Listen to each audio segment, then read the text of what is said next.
RYOBI 18V 1+ half-gallon electrostatic sprayer. How to maintain. Always make sure you wear the proper PPE. Read and follow warnings and instructions in the operator's manual. Cleaning your sprayer.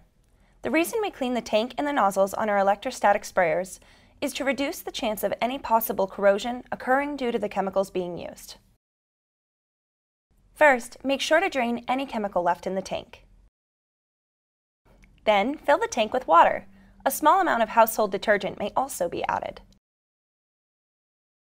Next, spray the water until the tank is empty to ensure all internal parts are cleaned. Feel free to repeat the process until you are fully confident the chemical has been cleared from the system. The reason we clean the nozzles is because over time, the nozzles become clogged due to the chemicals being used. First, rotate the nozzle selector to the Remove Nozzle position and lift out of the tool. Then you can place the entire nozzle selector into warm soapy water to soak for about 5 minutes.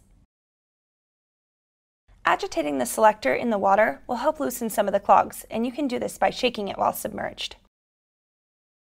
After soaking, blow compressed air through the front of the nozzles to remove any internal clogs that may still be present.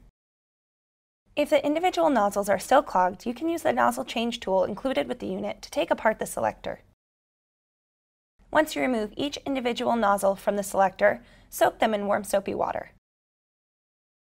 Agitating them in this solution will loosen the internal clogs. Next, you can blow compressed air through them to fully remove any remaining clogs.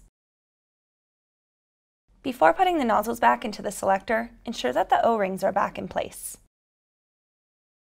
When putting the nozzles back in place, remember to correlate the part number on each nozzle to the nozzle selector label.